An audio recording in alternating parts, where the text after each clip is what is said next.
Olá pessoal, professor Martins, e aqui agora a gente entra na terceira parte da análise da nossa obra aqui, né? Comunicação não violenta. A gente já fez duas análises prévias, que vocês podem consultar ali, são os vídeos anteriores que estão aqui no nosso canal. E agora aqui a gente entra numa terceira parte, onde é uma parte já mais técnica, tá? A primeira análise foi do conjunto, né, as primeiras impressões que nós tivemos com a obra. A segunda análise foi uma análise mais da filosofia da obra, né, de como ela se coloca. E agora a gente já vai falar mais da parte técnica, que é a primeira parte do livro. Ainda vai ter uma quarta análise, e talvez uma quinta, dependendo da quantidade de assunto que nós tivermos, onde a gente vai falar da parte técnica da segunda metade do livro, tá? Então vamos lá. As bases da comunicação não violenta, né? Então o Marshall Rosenberg, ele estabelece que a base da comunicação não violenta, né, é você se expressar com honestidade e clareza, né? Quando você vai falar, você deixar bem claro o que você está dizendo, o que você busca, o que você quer. E quando você escutar alguém, você também, né, se colocar com uma postura de atenção, né, respeito e empatia pela pessoa que está falando, né? Então esse seria os dois atos que seriam a base da comunicação não violenta: expressar-se, né, e escutar, né? Então são duas ações onde estaria expresso a comunicação não violenta, tanto na hora como você fala, né, quando você fala e como você fala, e na hora que você escuta e como você escuta. Eu coloquei aqui, né, um terceiro elemento, tá, que não está na obra, mas que ele a todo momento repete isso, né, que é o quê? O nosso esforço, né? Lembra da palavra no outro vídeo eu falei sobre a questão da compaixão, né? Compaixão é sempre você se colocar perante a tragédia alheia, né? Tragédia pessoal alheia, com uma postura, né? Uma postura de altruísmo e ternura perante aquilo que está acontecendo com a pessoa. Então, quando a gente está, né? Diante de um conflito, né? Seja quando nós estamos participando dele ou quando nós estamos mediando esse conflito, então um ato aqui, além de, né, expressar-se com honestidade e clareza, né, e escutar com atenção respeitosa e empatia, a gente também tem que se esforçar, né, para manter ou melhorar nosso bem-estar quando nos comunicamos, né? Então fazer o possível para que aquela comunicação seja positiva, que seja boa, que gere um bem-estar nas pessoas envolvidas nela. Então esse seria, né, as bases da comunicação não violenta, partindo tanto da obra como de né, vamos dizer assim, diretamente que ele expressa na obra, quanto um entendimento de uma posição, né, de uma base indireta que está ali estabelecida. 4 passos da comunicação não violenta. Então ele usa na técnica dele 4 ações, tá, que nós devemos fazer, por exemplo, quando nós nos expressamos ou quando escutamos. A gente tem que ter 4 ações aí, né, que devem estar presentes. Então, observar, identificar, associar necessidades, né, e pedir algo bem específico. Então, claro, observação, né, no sentido objetivo de olhar o que está acontecendo, aquela ação concreta específica, né, identificar os sentimentos que aquela ação está gerando em você, né, ou, claro, se você está comunicando, saber o que aquela ação está gerando na pessoa, né? Entender claramente os sentimentos. Associar, né, aqueles sentimentos aos valores, desejos e necessidades da pessoa, né? Então, aqueles sentimentos estão sendo motivados por quais valores, desejos e necessidades. E, por último, pedir algo bem específico, né? Que possa, né, melhorar aquela situação, né? Possa atender aquelas necessidades, né? Possa reequilibrar os sentimentos, né? Possa gerar um bem-estar naquela situação, né? Melhorar a situação para todos, né? Ele diz transformar aquela situação em algo maravilhoso, né? Vamos esperar um pouco menos, não necessariamente precisa ser algo maravilhoso, mas precisa ser algo que seja bom, confortável a todos os envolvidos na comunicação. E daí ele trabalha, né, na sequência do livro, com algumas questões que são bloqueios comunicativos, né? Situações que, na verdade, a gente até poderia chamar aqui de situações que impedem que a comunicação seja fluida a ponto de chegar a um bom resultado, né? Então a gente tem, claro, a questão das rotulagens, né, dos julgamentos, primeiro, né? Julgamentos certo, errado, né? Erros. Então, a partir do momento que há um julgamento, né, a pessoa se coloca como um julgador do outro, isso bloqueia a comunicação, né, isso dificulta, porque há um processo, e tem outras obras que a gente vai trabalhar em outros momentos sobre isso, que a comunicação ela é sempre bilateral, né?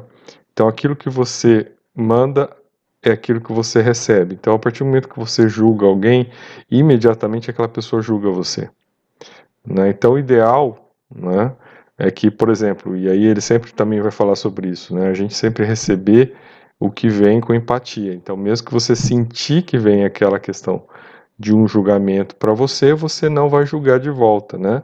Você vai se posicionar de uma maneira que você, né, estabeleça por você a comunicação não violenta, independente do que você vier, do que você perceber do outro, né?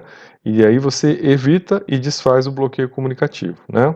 Rotulagens, né? Classificar, observar defeitos, características negativas, depreciar o outro, isso tudo impede a comunicação, né? Você tem que se comunicar focando nas qualidades, né? E nunca nos defeitos.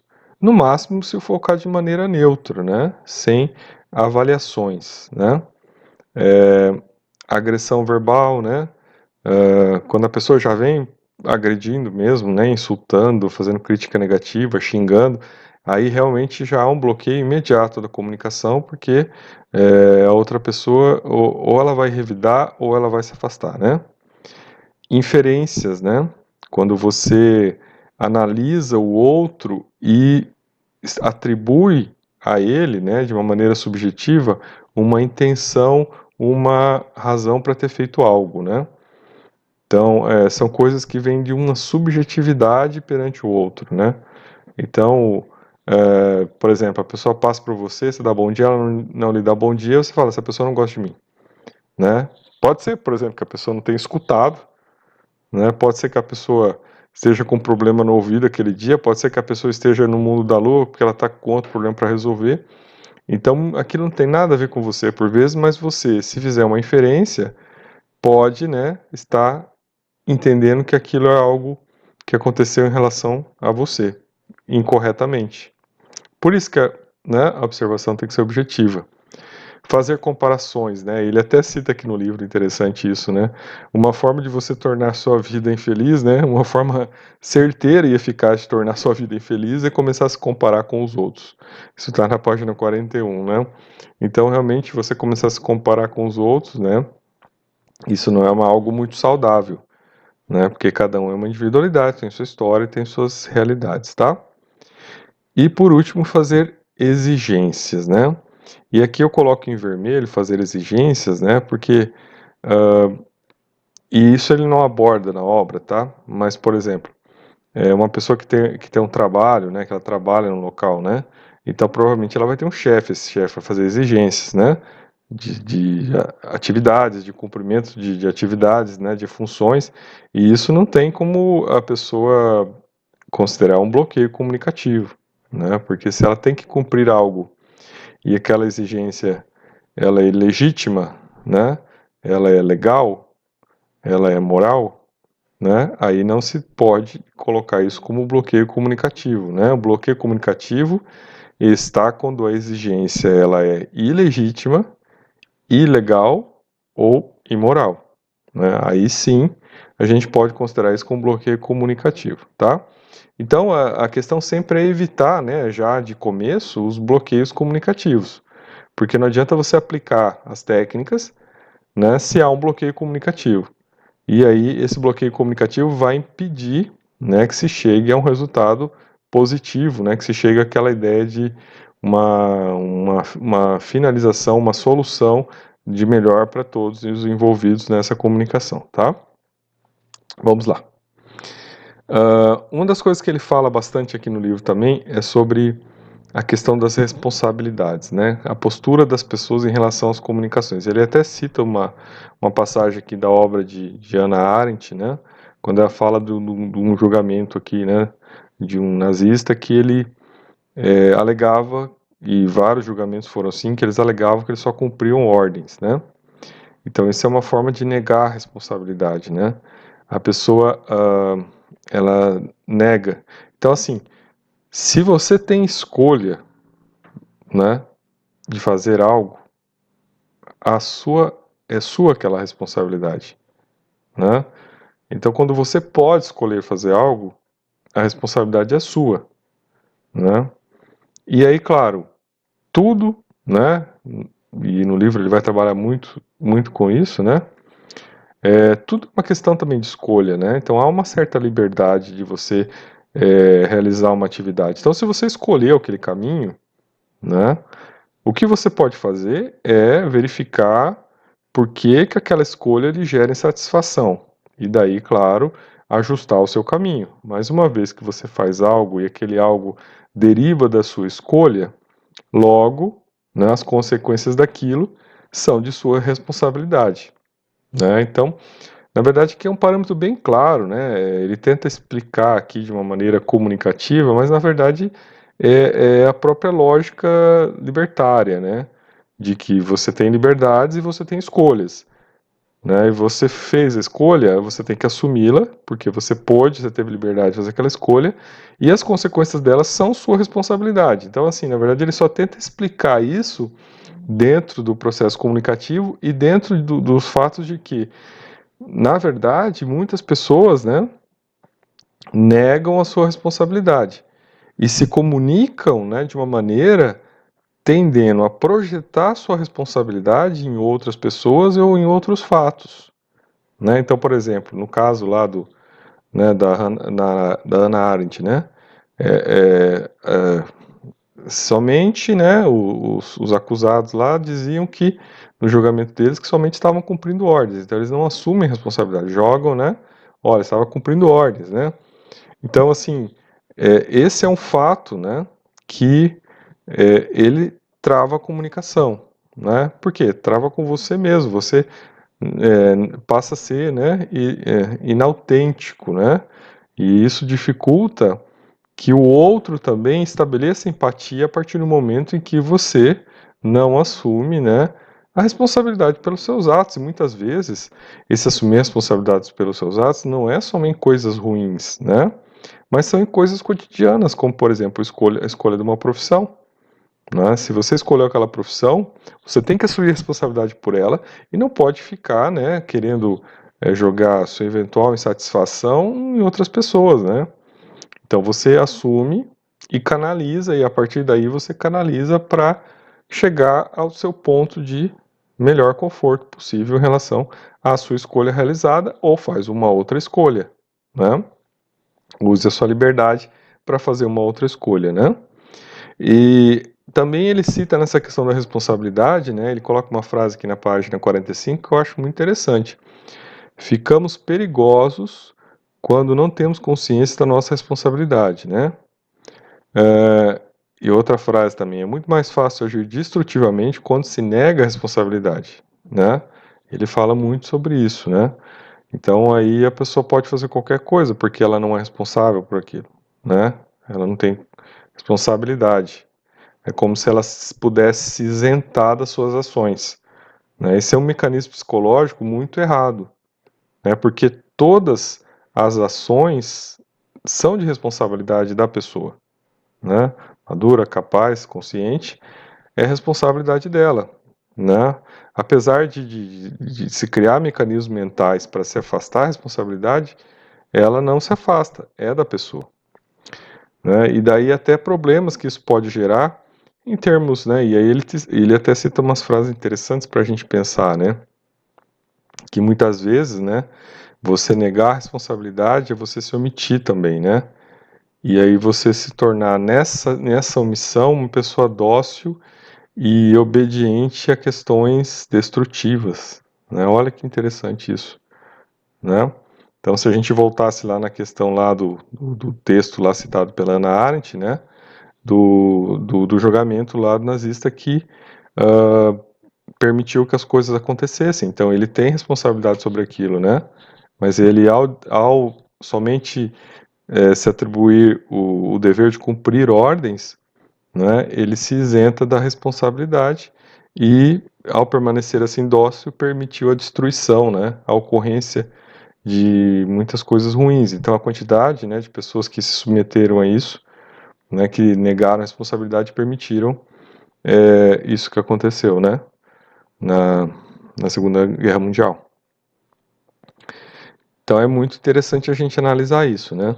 Aí depois no livro, né, depois de fazer essas contextualizações, aí ele passa a aprofundar um pouco mais em cada uma das 4 ações, nessa primeira parte do livro, né? Então a primeira parte que ele aprofunda é a parte do observar. E aí ele cita lá o Krishnamurti, né? Observar sem avaliar é a forma mais elevada de inteligência humana, né? Aí vejam, né? Quando vocês. E aí é uma questão bem de psicologia mesmo, né? De estudos de psicologia. Fazer uma observação, né? E psicologia e também em metodologias científicas também se aplica, né? Quando você vai fazer uma observação de algo, você vai ver um quadro, né? E aí você vai descrever aquilo com dados objetivos. Isso que é o detalhe da observação, né? Então você vai olhar algo e você vai dizer os dados que estão ali objetivamente estabelecidos em relação àquilo. E você vai afastar, né, na medida do possível, né, todos os dados subjetivos, todas as inferências, né, todas as valorações, todas as avaliações, todos os méritos, né. Você apenas vai analisar os dados objetivos da realidade percebidos pelos seus sentidos. Então, quanto mais neutra, quanto mais objetiva é a observação, mais qualidade ela tem, né? Então, mais elevada, como diz o Krishnamurti, mais elevada o grau de inteligência humana nessa observação. Por quê? Porque a partir do momento que a observação é neutra, ela permite captar aquela realidade que está ali colocada, sem a interferência do seu filtro subjetivo. E daí essa captação tende a ser mais acurada com a realidade. E quanto mais próxima da realidade, mais interessante até para que se possa, a partir dela, né, chegar a resultados melhores. Então, observar é evitar julgar, né, evitar inferir, avaliar, né, sempre fazer algo com uma certa discrição, né, discrição no sentido de focar em questões objetivas, né, do que está sendo apresentado. E o próprio autor, na página 59 do livro, reconhece que, por vezes, é difícil você manter essa objetividade, né, extrema que nós desejamos que se tenha numa observação. Mas quanto mais ela for colocada, menor será a taxa de conflitividade que ela gerará. Né? Porque a partir do momento que você descreve algo objetivo, a outra pessoa capta aquilo também, ela observa também e ela vê que aqueles dados são objetivos, né? Não há nenhuma interferência, né, na leitura que ela está fazendo, porque não tem como ela colocar um dado lá que seja subjetivo, né, a partir do momento que se ela colocar um dado subjetivo, aí você pode falar, não, mas isso não é uma questão, um foco da objetividade que está acontecendo, isso aí já é uma percepção sua, e daí a gente pode discutir o sentimento, aí volta e já vai para o segundo nível, né, que aí a gente já pode discutir os sentimentos, né, do porquê de você estar olhando esse dado objetivo e sentindo isso, né? Então aí ele até coloca lá uma situação, ele coloca, já começa a análise falando sobre isso, né? Que muitas vezes nós somos ensinados a não expressar sentimentos, né? Então sempre não confundir sentimentos com emoções, né? Emoções são as emoções básicas, né? Medo, raiva, tal. Sentimentos são elaborações, né? A partir das emoções. Então nós temos dificuldade em expressar e muitas vezes dificuldade em entender os sentimentos, né? Aí ele até cita aqui, né? essa dificuldade, minha experiência, né, ele vai citando, é especialmente comum entre advogados, policiais, militares, né, então ele até cita os profissionais que têm mais dificuldade em lidar com sentimentos. E interessantemente, né, quando a gente pensa que nós, da área, principalmente do direito, lidamos com conflitos, na verdade a gente teria que ter até uma outra face, né? A gente deveria saber olhar mais para a questão dos sentimentos, porque aí a gente teria uma resposta mais adequada às necessidades que são apresentadas pelos clientes.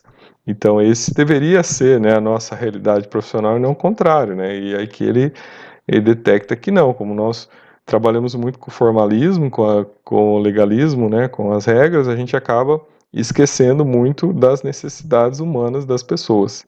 Então é uma recolocação até do nosso olhar, né, se a gente pensar, né, que o futuro da profissão, né, jurídica é a resolução pacífica, né, ou a resolução extrajudicial de conflitos, onde os advogados passam a ser negociadores ativos, né, e a contribuir para as partes chegarem a soluções, ou mediadores, né, que aí eles podem colaborar para que as partes cheguem a soluções sem precisar, né, de toda a demanda judicial. A gente vê que é todo um outro caminho aí de percepção necessário para isso, né, porque a partir desse momento o advogado não passa a ser só mais um operador do direito que vai colocar uma petição para que o juiz analise. Na verdade, não, ele tem que entender o que está acontecendo com o seu cliente para que ele possa ajudar o seu cliente a encontrar, entender as suas necessidades e daí estabelecer um pedido, né, que possa ser feito para a outra parte e daí um trabalho também, né, de percepção do que necessita a outra parte para que se chegue num bom acordo. Então vejo que é uma modificação de postura aqui e de percepção desse caminho nosso aqui profissional, né, passível de vir aí pela frente. E aí, claro, né, para a gente, então veja, né, para a gente entender como sentimentos são emoções elaboradas, nós temos que aumentar a nossa percepção, né?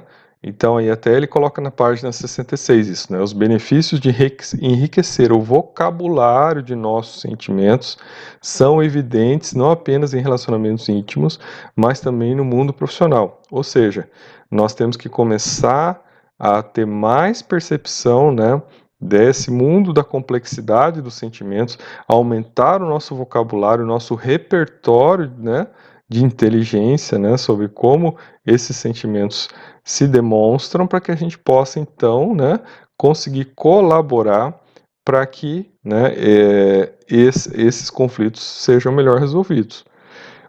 Só um único alerta que se faz em relação aqui, já fiz no outro vídeo e volto a fazer aqui, é que muitas vezes, e até ele discute aqui, né, se expressar vulnerabilidade ajuda ou não resolver conflito, ele diz que sim, que ajuda, né, quando a pessoa expressa suas próprias vulnerabilidades, ela colabora para a resolução do conflito. Veja, mas isso só vale se você não está diante de um psicopata ou de um perverso, né? Por quê? Porque o perverso psicopata, ele não estabelece empatia.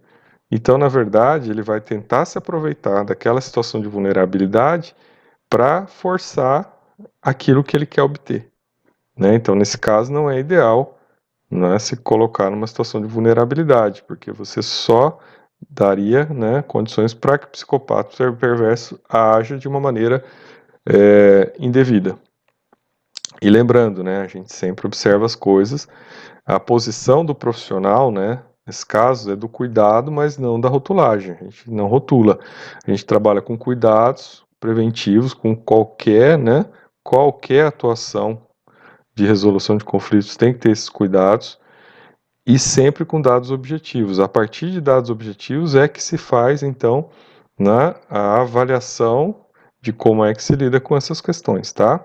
Sempre tendo essa postura profissional, porque quando, né, você está lidando com essas situações, não necessariamente, né, é adequado, principalmente se você está lidando com, né, uma situação onde há um ato, né, comprovadamente doloso, né, que seja trabalhado dessa maneira, né.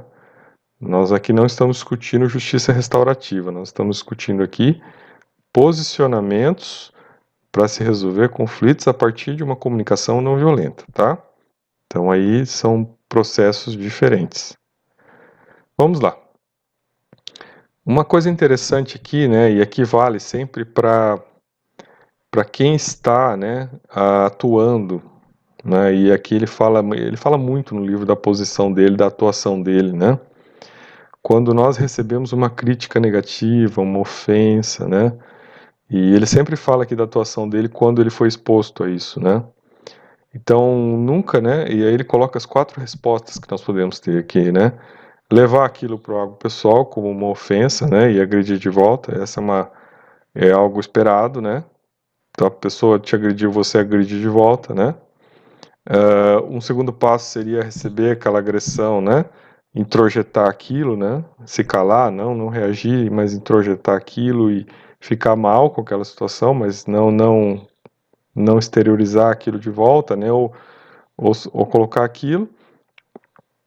E são formas de reagir erradas, né? Porque você está, volta lá no vídeo anterior, né? Você não está agindo com compaixão, né? Porque se a pessoa está vivendo uma tragédia pessoal, se ela está envolvida num conflito, ela está precisando de uma forma de atenção, né? E não você. Então você não pode terrorizar aquilo, né? Mesmo que aquilo tenha sido indevido e agressivo, né? Que tenha sido uma violência verbal. Porque você está ali para ajudar, né? E você não está participando da tragédia pessoal, né? E aí, claro, ele coloca então duas possibilidades aqui de ação, né? Rever nossos sentimentos e necessidades, né? Rever e elaborar, né? Que é uma forma que é importante que a gente sempre faça para rever, né, nossas questões, mas que a gente se coloque sempre no nível mais elevado de todo, que é escutar os desejos e as necessidades do outro. E aí sim a gente vai poder ajudar, né? Que aí a gente pode desmontar aquela comunicação indevida, aquela comunicação agressiva, violenta que teve, né? E a pessoa pode, a partir dali, entender o que aconteceu, né? E até não realizar mais um ato dessa maneira, tá? E daí a gente chega, né? No terceiro nível, que é a partir do momento que você observa, né? Consegue estabelecer os sentimentos relativos a que você sentiu em relação àquela situação específica. Você entender as suas necessidades ou as necessidades das pessoas que estão ali sob mediação, né? Sobre alguma forma de atuação profissional sua, né? Então, claro, né? A gente sempre tem que trabalhar com alguns conceitos, tá? Necessidades, né? Num sentido freudiano, elas são infinitas, né? O princípio do prazer é o motor da vida, né? O desejar, o querer. Só que a ele existe o princípio da realidade, que é, né, o controle, a castração, né, dessas buscas ilimitadas perante a realidade, né? Então a realidade estabelece os limites, né? Então, claro, as necessidades, se nós dermos vazão, né, ao que nós queremos, elas são infinitas. Mas não necessariamente nós podemos ter tudo o que desejamos. E isso é muito importante até para que a gente possa trabalhar com essa mediação de realidade, né? Então, por exemplo, se você pegar um caso, né, você está mediando um caso, aonde a pessoa quer tudo, né, e ela se arroga no direito de querer tudo, porque talvez a outra tenha realmente prejudicado ela. Mas talvez naquela situação não seja possível ela obter tudo, né? Talvez ela tenha que fazer alguma concessão também para que se chegue num acordo e se resolva aquele conflito. Então aí a gente entra num princípio de realidade, né? Então é necessário, né? No livro não se trabalha com isso, mas é necessário que a gente tenha essa noção para entender que as necessidades são infinitas, então logo as pessoas, né, podem desejar infinitamente. Agora, quando a gente chega no limite da realidade, é que a gente tem que localizar isso bem. Tem uma passagem do livro interessante, até quando ele fala, né, que ele está atendendo uma paciente, que ela não encontra um amor do jeito que ela quer, e ele vai conversando com ela e aí, né, aí ele consegue construir com ela essa ideia do amor que ela busca, né, só que aí no final ele chega, olha, você também tem que entender que provavelmente você não vai encontrar uma pessoa assim, né? Porque o que você está querendo é uma pessoa que faça tudo o que você quer, né? Então ela expressou várias coisas que ela queria. Então, assim, provavelmente você não vai encontrar essa pessoa, né? Então ele deixou bem claro isso para ela, né? E aí a gente chega numa questão importante em relação até a isso, né? Que é a questão da escravidão e libertação emocional, né? Se nós esperamos muito, né, dos outros, né? Estamos muito apegados a essa ligação com o outro, né? Nós estamos em escravidão emocional com essa pessoa, né? Então nós queremos muito, cobramos muito, temos muita expectativa. Então a escravidão, né, ao outro, né, ela é um processo, ela é uma coisa que está implícita na comunicação violenta por vezes, né? Então a pessoa, quando ela espera muito e ela também se doou muito, né, e ela está ali naquele processo de escravidão emocional contra as pessoas, se a pessoa não atende aquilo que ela espera, né, ela tende a ser agressiva, né? Então, principalmente nesses grupos, né? Então, quando a pessoa, países latinos tem muito isso, né? Essa necessidade de estarmos, né, sermos aceitos pelo grupo, estarmos, né, incluídos num grupo e que aquele grupo, né, ele, né, nos proteja e que também nos aceite, e aí nós fazemos de tudo, né, para não contrariar o grupo, para se submeter, e também exigimos que todos os outros estejam ali naquele processo de escravidão, e isso é uma coisa muito ruim, né, e ele coloca isso no livro, né, porque você está preso àquele processo, né, e você não pode ter a sua autenticidade, sua individualidade, suas próprias necessidades, né? Que por vezes podem diferir do grupo. Mas isso não significa, e aí ele fala das gerações, da primeira geração que é a escravidão, a segunda geração que é libertação, né, parcial, que é quando também há o rompimento total, não é? E a pessoa não aceita mais nada, então ela vai de um polo ao outro, né? E o Freud já dizia que nos polos estão as patologias, e a pessoa sai de um polo e vai até o outro, e nesse outro polo ela está ali, né, numa posição de agressividade total em relação à escravidão que ela tinha antes, né? Então ela rompe com tudo e ela sai desse polo aqui que ela era uma submissa total e ela cai nesse outro polo aqui, onde ela é uma total rebelde em relação às coisas. E aí não está, né? Não está no equilíbrio, né?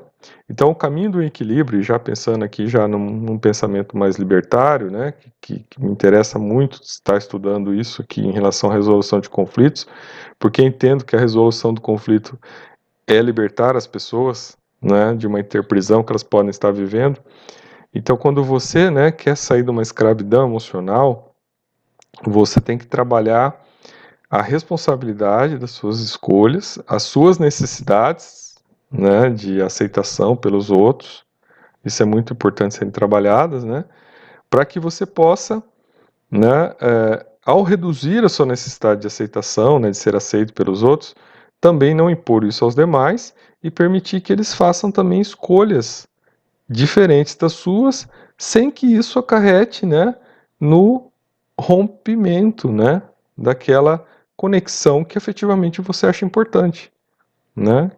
Então isso é um amadurecimento, né? É um processo de amadurecimento e ele faz questão de colocar isso no livro. Talvez poderia ter, né? Claro que não é o foco central do livro, ele poderia talvez ter trabalhado isso com um pouco mais de clareza, mas é um ponto importante a ser levantado aqui e a ser colocado, né? Porque a gente observa muito isso, né? Muito essa escravidão, né? Essa submissão ao grupo, né? Os mais jovens, principalmente, passam muito por isso, né? Tem essa necessidade de aceitação do grupo, né? E conforme o tempo vai passando, a gente percebe que o tempo vai, né, colocando a pessoa no outro polo, né? E aí a gente vai ver muitos idosos sozinhos, né? Completamente sozinhos, com uma dificuldade muito grande até de aceitar a interação com outras pessoas. Então a gente vê que a gente passa da vida de um polo ao outro sem, né, conseguir por vezes chegar no equilíbrio que seria o ideal, né? O terceiro nível que ele fala ali, né, de libertação emocional esperado, tá? Bom, e por último aqui, que é a última parte da técnica dele, né, de comunicação não violenta, depois que você observou uma situação, né, você conseguiu entender o sentimento, o sentimento de desconforto que ele causa, aquela situação, né?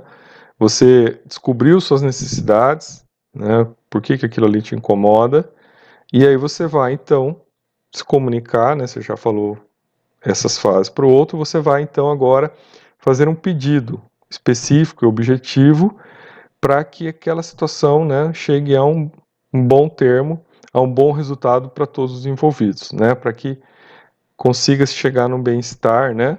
Ou aí o autor usa aquela palavra, né? Numa situação maravilhosa para todos, né? Sempre falando que eu prefiro trabalhar mais com uma situação confortável para todos, né? E eu acho que isso é mais importante, né? Principalmente quando nós estamos numa situação mais conflitiva. Então aí tem que ter o quê, né? Tem que ter uma clareza do que se está pedindo, né? Deixar isso claro. Ele até mostra, né, alguns erros de fala quando a pessoa não deixa isso claro, né? Eu até coloquei aqui, a esposa pede pro marido não trabalhar tanto, todos os dias da semana, aí ele pega e atende o que ela fala, só que em vez dele ficar com ela, que é o que ela queria, ele vai jogar, né? Vai jogar bola com os amigos, né? Ele vai lá jogar, acho que era golfe, que ele usa os exemplos com os amigos. Então não era o que ela queria, né? Então, usar pedidos claros, objetivos, né? Sempre trabalhar com aquela questão da realidade, né? Do que pode ser pedido, né? Observando as necessidades dentro desse parâmetro de realidade, né? E sempre trabalhando, né? Para que nossos pedidos, né? Não gerem no outro uma sensação de exigência, tá? Principalmente quando é uma relação dessas de conflitividade interpessoal, né? E ali há uma necessidade de se trabalhar parâmetros de igualdade de tratamento, né?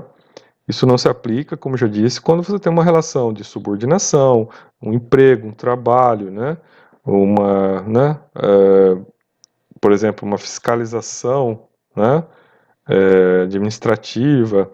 Aí nós já temos uma outra situação, né? Porque aí realmente uma situação de exigência, né? De cumprimento de regras, aonde o contexto não é o da obra, tá? A gente tem que fazer essa diferenciação porque por vezes o autor não faz. Ele está mais preocupado com o aspecto psicológico, que é a área dele, né? Mas a gente que é do direito, a gente tem que entender que existe, né, o poder de polícia, que existe, né, um princípio da hierarquia do indivíduo perante o Estado, né, que os libertários questionam, mas que existe. Então essas coisas todas têm que ser observadas, né? Tem que ser contratualmente, as coisas podem estar estabelecidas. Você assinou o contrato porque quis, né? Então tá lá, assinou um contrato de locação, todo mês tem que pagar e faz parte, né, das exigências normais do contrato, tá?